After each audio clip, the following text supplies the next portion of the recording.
Academicamente, o podcast da Autónoma Academy. A importância da política energética é o tema deste episódio de Academicamente e para nos explicar esta importância convidamos Nelson Laje, docente na pós-graduação de Transição Energética Horizonte 2030. Viva Nelson, bem-vindo a este podcast. Olá. Vamos então perceber porque é que é tão importante a política de transição energética. É uma política que é nacional, mas que também é europeia. O que é que esta política pode fazer para acelerarmos esta tão desejada transição energética? Bem, eu começaria por dizer que tanto a política nacional como a política europeia, porque na realidade elas estão muito relacionadas, elas representam aqui aquilo que podíamos dizer o motor da transição energética. Na realidade, se olharmos para um carro, precisamos do motor para o carro andar, e as políticas nacionais, as políticas europeias são exatamente o motor desse carro que é a transição energética. E depois, para o carro andar, obviamente, precisamos de combustível, e o combustível são os regulamentos, é a legislação que é produzida quer a nível europeu, quer a nível nacional, são os incentivos finais que são dados, são os programas estratégicos que são definidos também no âmbito das políticas nacionais e europeias, e são eles que, na realidade, impulsionam a mudança. Por isso é que eu digo que eles acabam por ser aqui o combustível deste processo de transição energética. E depois, o que é que define a direção destas políticas? Se vai mais para a esquerda, mais para a direita, mais num sentido, mais no outro? Na realidade, aqui aparece o Pacto Ecológico Europeu, a nível macro, a nível europeu, que funciona como a grande estratégia que ao definir metas ambiciosas, mostra qual é que é o caminho, ou seja, mostra qual é que é a direção que devemos seguir. E, como todos sabemos, todos os carros precisam de ser afinados, precisam de alguns ajustes, precisam de ir à revisão, precisam de ver se estão com a direção bem alinhada, e realmente aqui o motor é ajustado com aquilo que neste momento na Europa chamamos do pacote Fit for 55, ou seja, este pacote que introduz as ditas revisões. Por isso temos o Pacto Ecológico Europeu, que define a direção, e depois temos o pacote Fit for 55, que acaba por introduzir aqui estas afinações, estas revisões, com vista a otimizarmos aquilo que são os processos associados às apostas que são feitas, seja na eficiência energética, seja nas energias renováveis, seja naquilo que são os processos de descarbonização dos setores que são tão críticos. Por isso, o pacote Fit for 55 acaba por ser aqui a maneira de ajustar o motor. Mas, como eu disse, temos que ter combustível, mas para ter combustível temos que saber quem é que fornece o combustível. O combustível não aparece vindo de nada no carro, o carro não anda só com combustível, o combustível é preciso vir de algum lado. E eu diria que, neste momento, atualmente, o combustível acaba por vir do famoso PRR, ou seja, daquilo que é a grande política macro de reforma e de investimentos a nível europeu, e como, na realidade, é através do PRR que nós estamos a canalizar investimentos, fundos, estamos a acelerar esta transformação e estamos realmente aqui a quase que acelerar ainda mais a passagem para o terreno de tudo o que são projetos e necessidades de investimento. Por isso, PRR aparece aqui como combustível. E depois, a nível nacional, eu diria que aqui a ADENA, a Agência para a Energia, assume aqui um papel muito importante, um papel na operacionalização, por isso eu diria que acaba por ser o sistema de ignição, acaba por ser aquilo que liga e que faz. A nível institucional é o nosso principal player. Eu diria que é um player agregador, é um player que consegue sentar à mesa a todo o setor, seja ele setor institucional, setor privado, setor académico. Acabamos por fazer aqui tudo o que é a operacionalização da política pública, garantimos que a política pública se traduz em ações, que é muito importante, ou seja, para as coisas avançarem não basta só definir, como eu disse anteriormente, tem que acontecer, e na realidade a ADENA acaba por ser aqui a entidade que implementa a política pública. Por isso, o sistema de ignição e que faz com que toda a energia se traduza em ação. E posso dar alguns exemplos. Temos aquilo que é a implementação dos sistemas de certificação e de classificação, quer nos edifícios, mas quer também noutras áreas, na área da mobilidade, na área da economia circular, na área da eficiência hídrica. E, na realidade, estes temas acabam aqui por ajudar também, e a implementação destes temas acaba por ajudar a ir afinando, por assim dizer, o desempenho, no caso do SCE, ao nível daquilo que é os edifícios, mas também nas outras áreas, como a área, como eu referi, a área da circularidade e a área da economia circular e a área de hídrica também. Por outro lado, também promovemos aqui, ao ter estes sistemas que estão ao serviço do cidadão, que estão ao serviço do setor privado, acabamos também por promover muito mais aquilo que é a literacia energética, que é tão importante nos dias de hoje. Essa também faz falta, esta literacia. Faz imenso, ou seja, cada vez mais nós queremos ter uma sociedade preparada para responder, e para responder bem tem que ser uma sociedade informada, e por isso é muito importante que tudo o que sejam ações, desde as mais simples, de capacitação, a sensibilização, seja para jovens, seja para técnicos, seja para quem for, é muito importante nós intensificarmos essa abordagem. É um desafio social, é para toda a sociedade. É um desafio social, porque a sociedade é um todo, a sociedade não é o técnico municipal, a sociedade não é a empresa, a sociedade não é o aluno, a sociedade somos todos, por isso estas apostas dão aqui tração à mudança comportamental que é tão importante. Outros exemplos, temos, por exemplo, o Observatório Nacional da Pobreza Energética, que a ADN passou a coordenar, e na realidade garante o quê? Garante que com um plano de ação robusto, garante que ninguém fica para trás, e contribui aqui para acelerar este processo todo de descarbonização. Já vamos gastar aqui algum tempo para perceber o que é isto da pobreza energética. Certo. Eu queria só, se me permitir, nem tudo são maravilhas, e por isso quais são os principais mais do que obstáculos, eu gosto de falar mais de desafios. Eu diria que são... O que é que subsiste de desafios? São três, eu diria que são três grandes desafios. Eu diria, por um lado, a burocracia, e não é uma crítica nacional nem europeia, na verdade não é uma crítica, quer dizer que é um desafio. Temos realmente que tornar as transposições, por exemplo, das diretivas, processos muito mais rápidos. Eles ainda são lentos, ou seja, demora tempo o processo de elaborar a nível europeu, de aprovar a nível europeu. Desde a legislação europeia até chegar à legislação. Demoram anos, ou seja, a partir do momento em que se começa a pensar uma nova diretiva, as diretivas europeias, sejam elas dos edifícios, da eficiência energética, das renováveis, definem, é a tal coisa que definem o marco de atuação dos países nessas áreas setoriais. Eles demoram muito tempo. Então, burocracia, desafio número 1. Burocracia, financiamento deficitário, ou seja... PRR não chega. Temos que ir mais além nos vários financiamentos, e isto estou a falar a nível global, a nível europeu. É preciso realmente mais financiamento, é preciso também apostar em mais soluções mais sustentáveis e direcionar o financiamento para o que faz a diferença e para o que faz acontecer, ok? E terceiro, eu diria que falta de profissionais qualificados, ou seja, a transição energética, o processo de transformação que nós estamos a viver, precisa de pessoas qualificadas. Capazes. Indiscutível, não temos suficientes, precisamos de muitos mais para poder dar resposta àquilo que são os desafios que vêm associados. Por isso eu diria que, para termos mais velocidade, temos que conseguir desbloquear e temos que conseguir ultrapassar estes três desafios: burocracia, financiamento deficitário e falta de profissionais qualificados em si. Estas políticas de descarbonização, seja a descarbonização com energias menos poluentes, mais eficientes, seja, por outro lado, a redução de consumos com uma energia mais eficiente, os tais edifícios, ou até as cidades mais eficientes, como é que isto vai impactar nas nossas cidades e no território de uma forma geral? Bem, as políticas, diria que as políticas acabam por ser aqui como uma bússola, não é?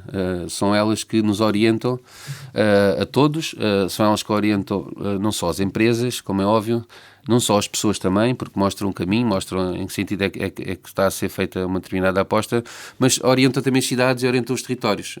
São estas políticas que mostram qual é o caminho a seguir, e nos últimos tempos tem sido um caminho na direção de termos cidades cada vez mais eficientes, cidades cada vez mais sustentáveis, e isso só acontece porque estas políticas, esta bússola, mostra exatamente esse caminho. E mostra exatamente esse caminho, ou seja... Temos boas práticas, bons exemplos em Portugal. Eu acho que temos variedíssimas cidades em que a aposta na descarbonização já é uma realidade. Nós temos tido, no âmbito do papel que Portugal tem e que a ADN tem como coordenador nacional do Pagos Autarcas. O Pagos Autarcas é uma iniciativa de âmbito europeu, que na realidade o que ela pretende é que de forma voluntária os municípios possam ter os seus planos de sustentabilidade, planos de ação climática. Naturalmente os municípios são players também privilegiados desta mudança. Eu acho que é assim, não há desenvolvimento de cidades sem municípios. Por isso, quando eu falo de cidades e quando eu falo de que estas estas políticas são bússolas para as cidades, estamos a falar que são bússolas para os municípios. E há vários municípios já com grandes apostas feitas a nível nacional, tanto do sul ao norte, com apostas feitas no que diz respeito aos seus planos de ação climática e de sustentabilidade. Mas, como eu estava a dizer, esta bússola acaba por mostrar isto, que disse uma diretivas claras, e mostra também quais é que são os incentivos que são estratégicos e que devem ser aproveitados. Podem ser usados, sim. E isto, obviamente, com esta indicação clara de qual é que é o caminho que queremos seguir, com que instrumentos é que nós podemos contar, faz com que o quê? Faz com que nós consigamos, a nível das cidades, poder cada vez ter mais projetos, podemos cada vez ter mais projetos que apostam na eficiência energética, que impulsionam a descarbonização das cidades e que possam, de certa maneira, promover aquilo que são medidas que nos vão apoiar no terreno neste desígnio.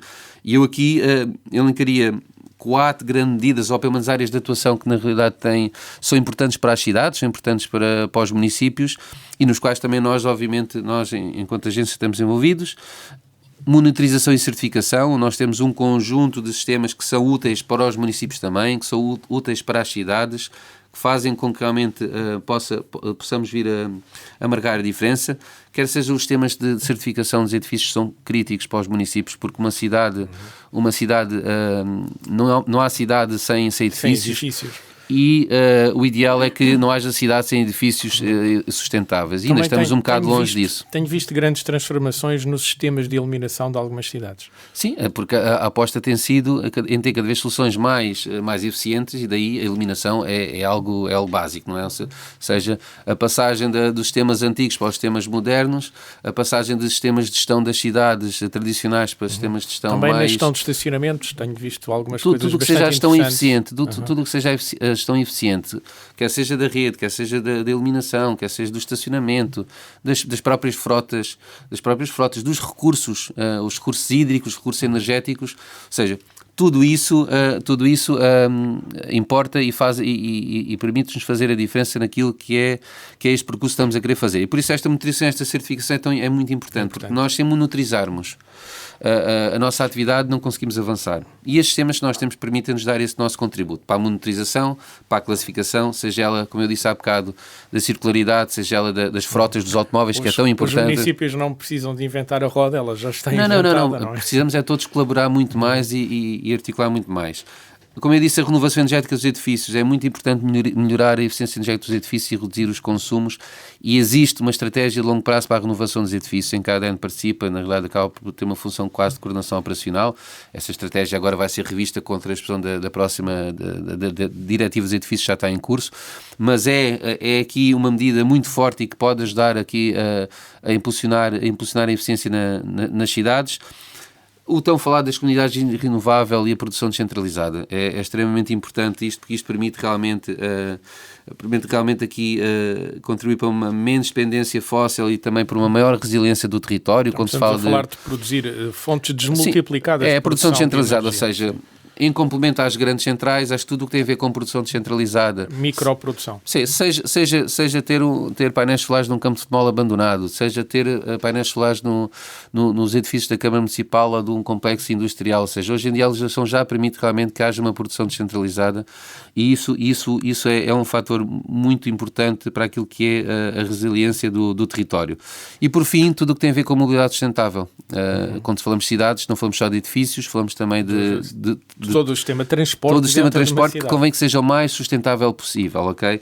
E isso, obviamente, tem que haver e tem que continuar a haver incentivos para essa eletrificação dos transportes e para termos cada vez para termos cada vez mais transportes e melhores transportes, ou seja, do que diz respeito à sua sustentabilidade.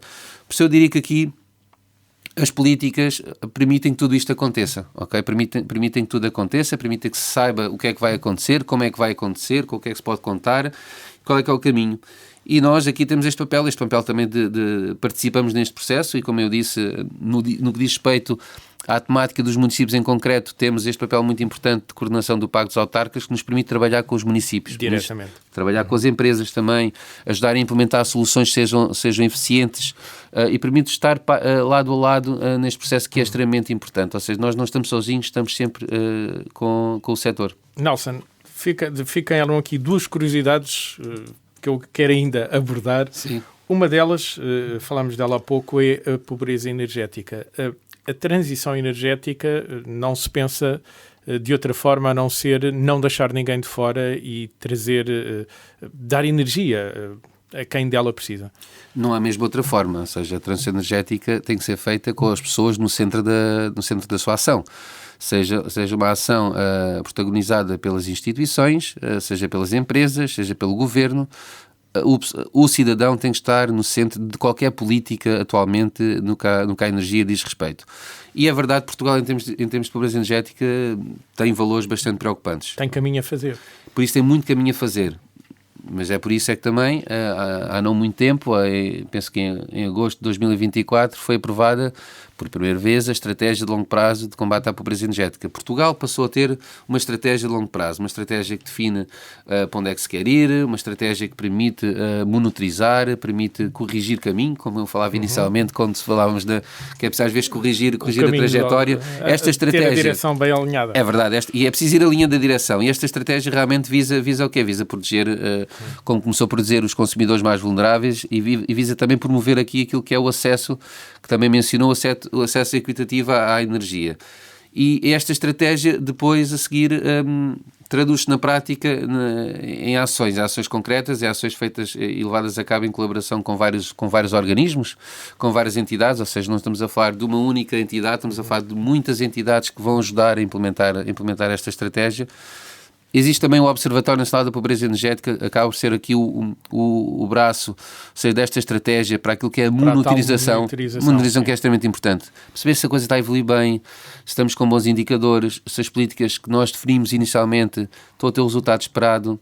Isso é muito importante porque, como eu disse, há uns anos atrás desenhava-se política pública, definiam-se objetivos, mas os objetivos eram apenas avaliados no final. Eu acho que hoje em dia, mais importante do que definir objetivos a longo prazo, são extremamente importantes. Acho que temos que definir objetivos no curto e no médio prazo e ir avaliando.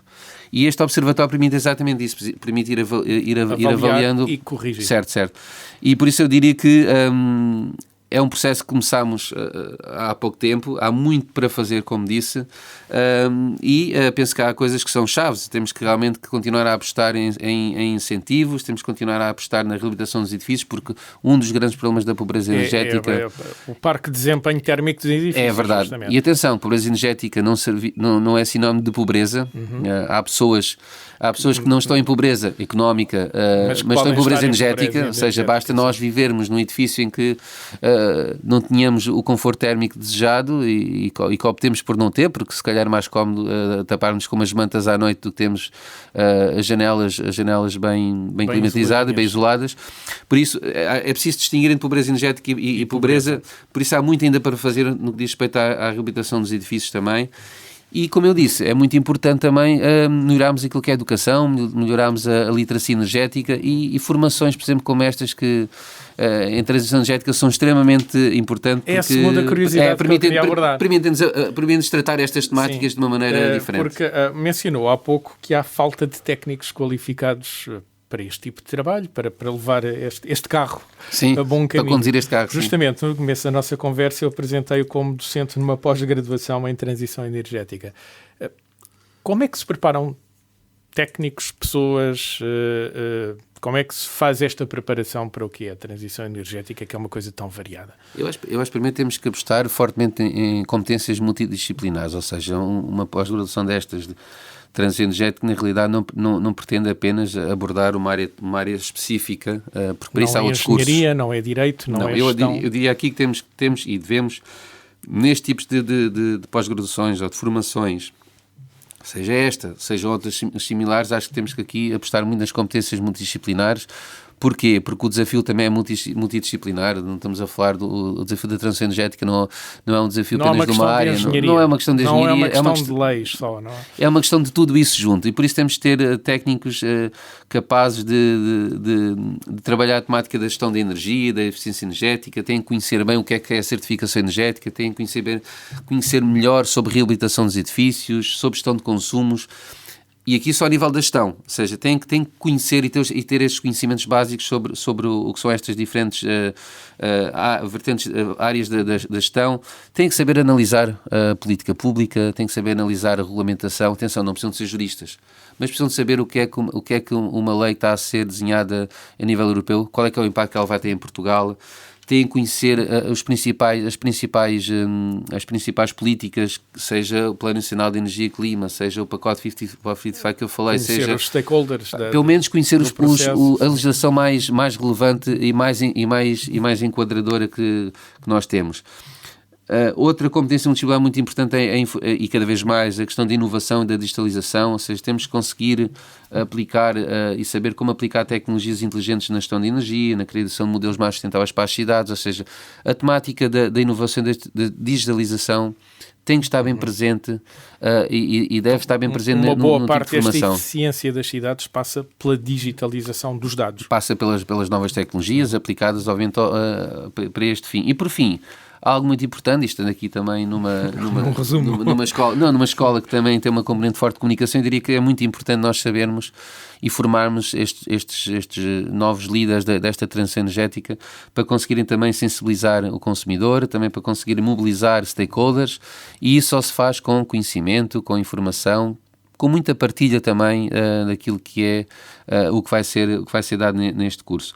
Nós, isto é o que o curso pode fazer, nós continuaremos o nosso trabalho também no âmbito da nossa academia. Nós temos uma academia, a Academia ADN, temos também uma forte presença na administração do Centro para a Transição Energética, um centro protocolado do IFP, é a única em Portugal, só existe um, a nível europeu também não existem muitos casos destes. Portugal tem por primeira vez também um centro de capacitação para a transição energética, por isso eu diria que com formações como estas, com a academia, com este centro para a transição energética que vai qualificar também técnicos, eu penso que vamos conseguir ultrapassar daqueles 3 desafios que eu disse anteriormente, que é a falta de pessoas qualificadas. Qualificados certo, nesta área da transição energética. Nelson Laje, muito obrigado pelo tempo que pôde despender a ajudar-nos a perceber a importância da política energética. Justamente. Muito obrigado. Academicamente. Este programa foi gravado nos estúdios da Universidade Autónoma de Lisboa.